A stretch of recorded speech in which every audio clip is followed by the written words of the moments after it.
ತಮ್ಮೆಲ್ಲರಿಗೂ ಗೊತ್ತಿರೋ ಹಾಗೆ ನಮ್ಮ ಕರ್ನಾಟಕ ರಾಜ್ಯದ ನೆಚ್ಚಿನ ನಾಯಕರು ಹಾಗೂ ಕಾಂಗ್ರೆಸ್ ಪಕ್ಷದ ನಿಷ್ಠಾವಂತ ಕಾರ್ಯಕರ್ತರು ಹಾಗೂ ಕಾಂಗ್ರೆಸ್ ಪಕ್ಷದ ಸದ್ಯದ ಅಧ್ಯಕ್ಷರಾದಂತ ಸನ್ಮಾನ್ಯ ಶ್ರೀ ಡಿ.ಕೆ. ಶಿವಕುಮಾರ್ ಸಾಹೇಬರು ಕರ್ನಾಟಕ ರಾಜ್ಯದ ಮುಖ್ಯಮಂತ್ರಿಯಾಗಿ ನಾಳೆ ಶಪಥ ಏನ್ ತಗೊಳ್ತಾ ಇದ್ದಾರೆ, ಅದರ ನಿಮಿತ್ತವಾಗಿ ನಾವು ಬೆಳಗಾವಿ ಲೋಕಸಭೆ ವತಿಯಿಂದ ಹಾಗೂ ಬೆಳಗಾವಿ ಲೋಕಸಭೆಯ ಕಾಂಗ್ರೆಸ್ ಪಕ್ಷದ ಎಲ್ಲ ಕಾರ್ಯಕರ್ತರು ಹಾಗೂ ಎಲ್ಲ ನಮ್ಮ ಮುಖಂಡರ ಸಮ್ಮುಖದಲ್ಲಿ ಕಾಂಗ್ರೆಸ್ ಭವನದಲ್ಲಿ ಒಂದು ದೊಡ್ಡದಾದಂತಹ LED ಸ್ಕ್ರೀನ್ ಅನ್ನ ಅಳವಡಿಸಿ ಇಡೀ ಬೆಳಗಾವಿ ಗ್ರಾಮೀಣ ಜಿಲ್ಲೆ ಹಾಗೂ ಬೆಳಗಾವಿ ನಗರಕ್ಕೆ ಒಂದು ಡಿ.ಕೆ. ಶಿವಕುಮಾರ್ ಸಾಹೇಬರ ನೇತೃತ್ವದಲ್ಲಿ ನಾಳೆ ದಿನದಿಂದ ಹೊಸ ಅಧ್ಯಾಯವನ್ನು ಇಡೀ ಕರ್ನಾಟಕ ರಾಜ್ಯದಲ್ಲಿ ಒಂದು ಪ್ರಾರಂಭವಾಗಲಿದೆ.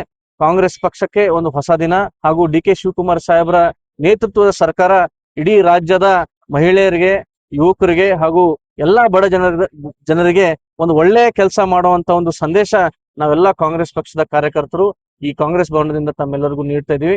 ನಾ ಎಲ್ಲ ಯುವಕರಲ್ಲಿ, ಕಾರ್ಯಕರ್ತರಲ್ಲಿ, ಪಕ್ಷದ ಮುಖಂಡರಲ್ಲಿ ಹಾಗೂ ಸರ್ವಸಾಮಾನ್ಯ ಜನರಲ್ಲಿ ಇಷ್ಟೇ ವಿನಂತಿ ಮಾಡ್ತೀನಿ, ನಮ್ಮ ಜೊತೆ ತಾವೆಲ್ಲರೂ ಕೂಡ ನಾಳೆ ಕೈ ಜೋಡಿಸಿ ನಮ್ಮ ಈ ಕಾರ್ಯಕ್ರಮಕ್ಕೆ ತಾವೆಲ್ಲರೂ ಕೂಡ ಆಗಮನಿಸ್ಬೇಕಂತ ಹೇಳಿ ತಮ್ಮೆಲ್ಲರಲ್ಲಿ ವಿನಂತಿ ಮಾಡ್ತೀನಿ.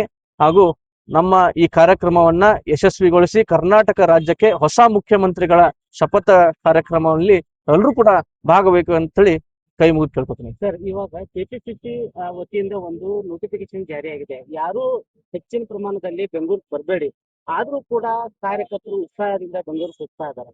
ಇಂತಹದೊಂದು ಕಾರ್ಯಕ್ರಮಗಳು ಇಲ್ಲಿ ನೀವು ಆಯೋಜನೆ ಮಾಡ್ತೀವಿ, ಏನ್ ಹೇಳ್ತೀರಿ ಕಾರ್ಯಕರ್ತರಿಗೆ? ಹೌದು, ಕೆಪಿಸಿಸಿ ವತಿಯಿಂದ ಒಂದು ಏನು ಇದು ಜಾರಿಯಾಗಿದೆ, ಅದರಲ್ಲಿ ಅವರು ಅಧ್ಯಕ್ಷರ ರಿಕ್ವೆಸ್ಟ್ ಮೇರೆಗಾಗಿ ಯಾರು ಕೂಡ ಬೆಂಗಳೂರಿಗೆ ಬರಬಾರ್ದಂತ ಹೇಳಿದ ತಕ್ಷಣ ನಾವೆಲ್ಲ ಬೆಳಗಾವಿ ಜಿಲ್ಲೆಯ ಮುಖಂಡರು ಹಾಗೂ ನಮ್ಮ ಇಲ್ಲಿಯ ಸ್ಥಳೀಯ ಮುಖಂಡರಾದಂತ ಯುವರಾಜಣ್ಣ ಕದಂ ಅವರಾಗಿರ್ಬೋದು, ನಮ್ಮ ಜಿಲ್ಲೆಯ ಉಸ್ತುವಾರಿ ಸಚಿವರು, ನಮ್ಮ ಜಿಲ್ಲೆಯ ಅಧ್ಯಕ್ಷರು, ಎಲ್ಲರ ಸಮ್ಮುಖದಲ್ಲಿ, ಎಲ್ಲರ ನಾಯಕತ್ವದಲ್ಲಿ ಬೆಳಗಾವಿ ಕಾಂಗ್ರೆಸ್ ಕಾರ್ಯಕರ್ತರು ಏನಪ್ಪಾ ಇಲ್ಲೇ ವಿಜೃಂಭಣೆಯಿಂದ ಆಚರಿಸಬೇಕಂತ ಹೇಳಿ ನಾವೆಲ್ಲರೂ ಕೂಡ ನಿರ್ಣಯ ತಗೊಂಡ ನಂತರ ಇವತ್ತು ಒಂದು ದೊಡ್ಡದಾದಂತ ಇಲ್ಲಿ ಒಂದು LED ಸ್ಕ್ರೀನ್ ಅನ್ನು ಅಳವಡಿಸಿ ನಾಳೆ ಬರುವಂತ ಪ್ರತಿಯೊಬ್ಬ ಕಾರ್ಯಕರ್ತರಿಗೂ ಕೂಡ ಅವರದೇ ಆದಂತ ಒಂದು ಸನ್ಮಾನ ರೀತಿಯಲ್ಲಿ ಈ ಕಾರ್ಯಕ್ರಮ ಇಲ್ಲಿ ನಾವು ಮಾಡ್ತೀವಿ. If you like this video ಬೇಗ ಲೈಕ್ ಮಾಡಿ, ಕಾಮೆಂಟ್ ಮಾಡಿ, ಶೇರ್ ಮಾಡಿ ಹಾಗೂ ಯೋಯೋ ಟಿವಿ ಕನ್ನಡವನ್ನು ಸಬ್ಸ್ಕ್ರೈಬ್ ಮಾಡಿ.